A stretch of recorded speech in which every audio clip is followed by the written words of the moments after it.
Bokat TV neera nkwaniriza nnyo ku Bokat TV. Olunaku olwaleero tufunye amawulire ag'ennaku mpozi ate aga Brigadier Sunday ono nga mpozi abadde akulira enkambi ey'Ekasajjagirwa Masaka eri era nga mpozi abadde musajja w'amaanyi era waafiiridde abasinga bamujjukirako ndowooza bigambo bye bibadde ebikaawa ng'omususa byabadde asinga okwogerera mpozi ate abavubuka ba NUP era nga yakola statements oboolyawo ezikanga ennyo mu mwaka gwa 2021-2020 awo mu campaign zaawo nga zitandiikirizaawo n'akola statement n'agamba nti NUP terifuga mu Masaka ng'akyali mulamu. Abaana batandise okubeera nga bateekayo ebigambo ebimookinga tumuwonye good enough ofudde NUP ekyali strong mu Masaka n'ebigambo ebirala ebiringa ebyo. Fenno wano ku Bokat TV tetukkiriziganya ebigambo ebyo bwe bityo newankubadde buli omu waddembe okuwa endowooza ye ku biki oboolyawo ebiringa okuba nga bimunyiziza oba endowooza ye ku kiki kyalabye ye ekirinza okubeera nga kitambula. Abaffe katusooke tufune akatambi obumu ku butambi bwa Brigadier Sunday naddala obwo obwa 2020 ne 2021. As long as we are still existing, we are not there to give up.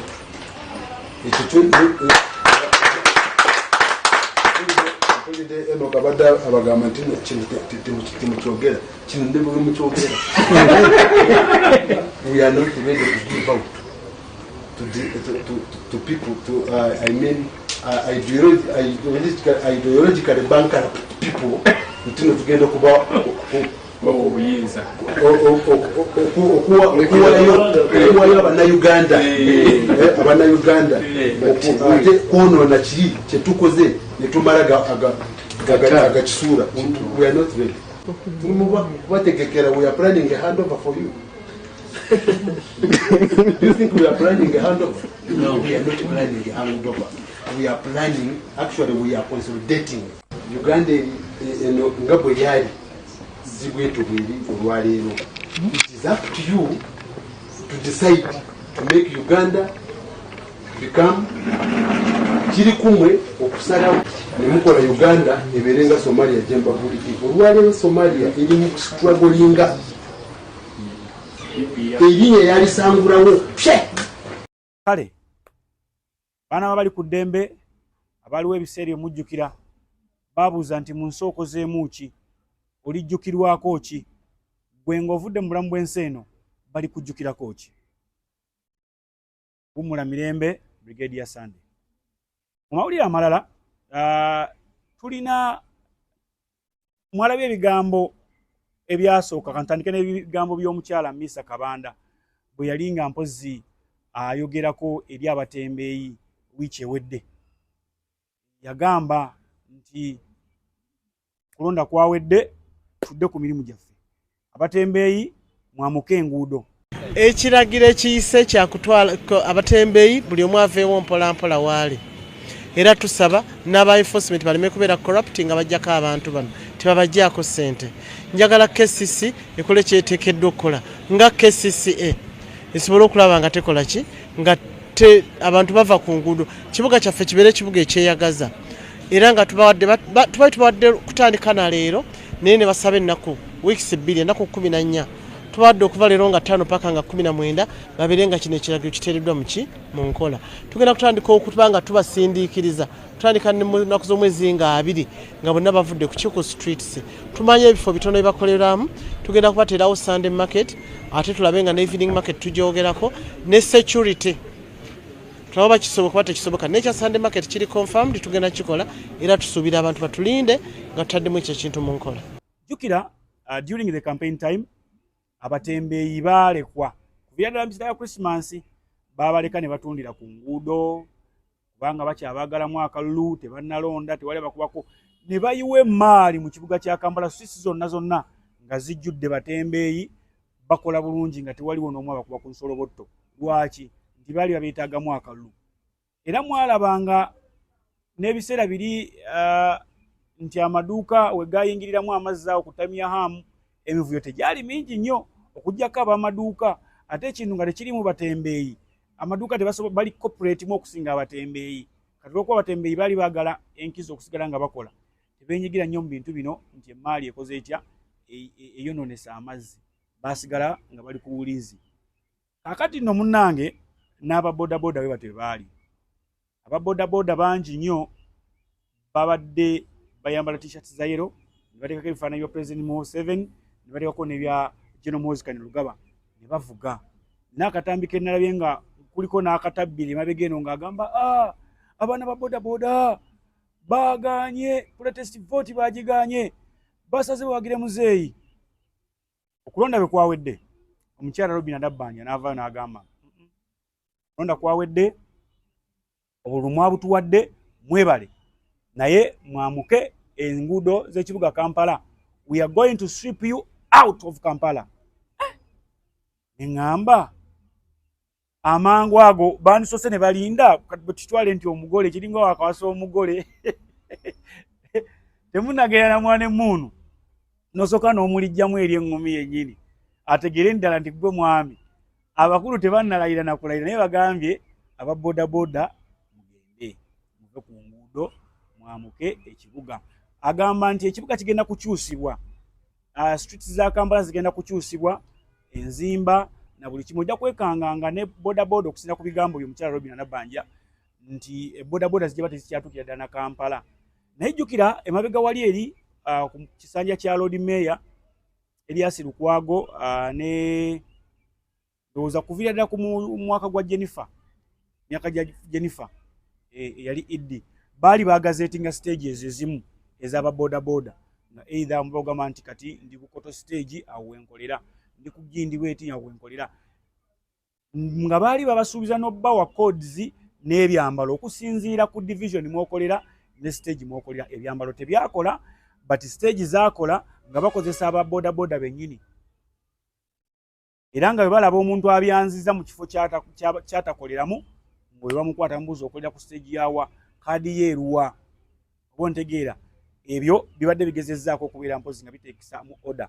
Kati ekiseera kyatuuka nga bakabyanza ate bangi nnyo okusinga aba stage. Jjukira tulinamu ne bano abamakampuni Safeboda, Farasi, olwo kampuni ezizzaawo Pick Me Now n'endala. Abo nabo babalirwa mu luse lw'abakabyanza. Lwaki? Nti anvuga muteera mu applyinga ne bamumpa nanvuga nandropinga katugeze ku Lumu Street, babeera yakandropinga ate n'afuna omulala. Siro nabo babeera bakabyanza naye bo okubyanza kwabwe nga kuli mu mateeka. Kubanga kampuni zaabwe zisasula license. Kati bano bakabyanza abalala batabadde mu mateeka be baleetedde oboolyawo bano abalala obuzibu. Bati kiddayo ku kiri Kyagulanyi yabagamba mujja kiwulira. Erias Lukwago n'agamba wano we tugenda kufa. Abasinga tebaawulira bigambo ebyo, tebaategeera makulu gali mu bigambo ebyo. Bwe bwali naddamu n'abagamba nti bano abasajja tebabaagala, babakozesa bukozesa. Abaffe ebigambo bya mwami Kyagulanyi byatuukiridde ku bigambo by'omukyala Nabbanja bye yakozesezza n'omukyala Amisa Kabanda bye baakozesezza nga bajja abatembeeyi n'ababoodabooda ku nguudo. Bino nno ebintu ebimu tubyogera ng'oba oli awo tulina sigino ze tuweereza eri abantu. Weekebere munnabyabufuzi ki gw'oleeta anaakuyamba oba taakuyambe, akukozesa bukozesa kufuna kalulu oba. Bano ndabanga abalekedde Engineer Balimwezi Emmanduso bamuteese omutego mumukube. Jjukira omukulu Erias Lukwago abadde yakyasinza okulwanagana mpozi ate oba oliawo ne baminisita gattako ne ba Idi abaziba baako kuviira ddala ku mukyala Jennifer nga tebakkaanya olw'ebintu ebimu. Era ojja kutuuka ekiseera ng'owulira, waliwo ekiseera tuukira ng'owulira ng'agamba nti gundi Lord Mayor yasigaza just kifo wa mikolo bati obuyinza obusalawo nga tabulina, emikono gye nga gyasibibwa. Abaffe Engineer Balimwezo tebamusudde mu katego ke kamu. Kuba waliwo Lord Mayor bwe yasuuzaako ddiiru eya license, waliwo bagamba nti ababoodabooda basasule $6,600 bakole training babawe ne driving licenses. Abasajja bakollectinga ssente, abasajja bakuŋŋaanya ssente naye okukana Lord Mayor ng'akikubye. Enginya bali mu ezo yagamba nti tosobola kusooka kugoba batembeeyi n'ababooda nga wakava mu kalulu. Walina okusooka okubeerawo enteekateeka. Abantu bano mubagoba naye mubatwala wa? Oba ontegedde? Okubagoba mubagoba naye mubatwala wa? Nteekateeka ki gye mubakoledde ey'enjawulo gye bagenda okudda? Nga bwalaba nti baazimba obutale obw'enjawulo omuli akeewandegeya bwe baali bajja abantu ku nguudo babagamba nti muyingire obwo ne buno busafi n'ebirala. Kati ekyebuuzibwa ababooda bo baddawa? Abatembeeyi ndowooza mmwe ebyammwe byo ew'okudda mumanyiiyo. Bw'oba tosobola yingira katale kawandegeya nga tosobola yingira kubo brother dduuka, oba olina okubeera ng'ate ekibuga okifuluma ogenda okolera ewalala.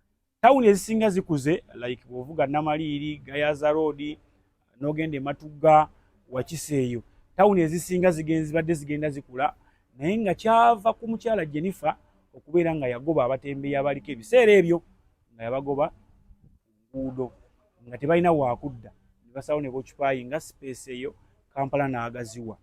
Bano abaaluno bagenda kuddawa? Baddayo mu byalo oba? N'ekirala ekiri puzzling nti ate ekyewuunyisa ab'amaduuka bano be bawa abantu bano emmaali. Era mu biseera bya Christmas ne back to school abantu bano obalaba nga bajja emmaali mu maduuka amanene, oba ab'amaduuka bennyini nabo ne bavaayo ne badda ku masituliti ne batandika okutunda. Naye ate bavaayo nga bagamba abatembeeyi batumazeeko bakasitoma. Ne twebuuza ekituufu kyekiruwa? Ekituufu kyekiruwa? Abaffe embeera egenda kubeera bw'etyo. Olw'ensonga eyo tusaba bekikwatako bwe muba mugoba abantu bambi bafunire bye badda. Nammwe abatembeeyi n'ababooda ndowooza mutandike okutegeera ddi lwe babakozesa na ddi lwe mulina okubeera ku bizinensi zammwe. Nze mpagira nnyo omuntu agamba nti awaayi kaŋŋende nkole sijja vuga booda ewerekera munnabyabufuzi, kubanga kasookedde tuva mu byabufuzi oba wagira NRM oba wagira NUP, ffenna kiro ya sukaali tugigula ssente tutya emu. Bw'obanga onywa amafuta tuganywa ku petrol stations ez'enjawulo ku bbeeyi emu. Kitegeeza nti enkyukakyuka mu byobufuzi oba wagidde ani oba wagidde ani, wandyekanga nga bw'owagidde still musigadde temukyuse nnyo. Njagala kumaliriza mpozi ate n'ekirowoozo ku story ya mwami Nsibambi. Nsibambi baamukuba akalulu Mawokota South n'anyiiga nnyo n'asala amasannyalaze. Mu kusala amasannyalaze buli kimu n'akisuula. Bigambo bingi byazzaayogerera ab'e NUP, byazzaayogerera ku nsisinkano ne President Museveni. Awo ne wavaayo abaana abamuwakanya, nalabye Dr. Nalukwago ng'amuwakanya ng'agamba tetugenda nga kuwa President Museveni, wabula twasisinkana ffe n'Ensibambi ne ba religious leaders. Kati ebyaddako yabimanyi. FDC n'emwegaana ng'egamba ffe tetumutumanga kagenda asisinkane President. So buli kyakola abadde akikola ye. Nalabye ng'avuddeyo ng'agamba nti basaries mukyala wange Ajati yaŋŋambye abaana balekere basaries kuba buli kye yataddewo nga kyabwerere omuli n'okusomesa abaana yali abijjeewo. Abaana 7 yabadde abagyeko basaries nga kuliko n'aba university. Omukyala no n'agamba kale nze bampe mbavugeyo emyaka 2 nga bazadde baabwe bwe beeteekateeka batereeze. Omukyala oyo tumwebaza Hajati mukyala wa Nsibambi. But tuyambeyo n'ekintu ekirala kimu. Mwami Nsibambi sooka omuteekeko mu kalumu omusibireyo. Kuba kati buli bw'ayogera ennyo alaga nti ali depressed nnyo, abadde obsessed nnyo n'ekifo eky'okubeera omubaka wa Parliament. Ate nga musajja mugagga wa kitiibwa, ne kati byatandise okwogera oba oliawo abantu bajja babikuwamu ebituli ne batandika okubeera nga bamuwewula. Kati okwewala okumuwewula mu nsonga ezo bwe zityo muteekeko w'omusibira mu kasenge. Kuba nze waliwo kinnuma okubeera nga olaba nga omwami oyo wa kitiibwa, omwana n'ava eri TikTok n'agamba mbu omusajja oyo yeetaaga kutwala butabika. Kigambo kibeera kinene nnyo ku muntu ow'ekitiibwa ng'oyo. So afunewo ku baadvisor. Ate naye mwami Nsibambi kkiriza amagezi agakuweebwa baadvisor osiizinga effaya, kubanga tosobola lutalo lwa internet. Lutalo lwa internet tolusobola. Ekyokubiri ffe ab'amawulire tukwokesa paka lwoyokya n'ennyumba n'ogimalawo. Era kwera mpozi ng'ate ensukwaano eno mbere bulungi mweraba.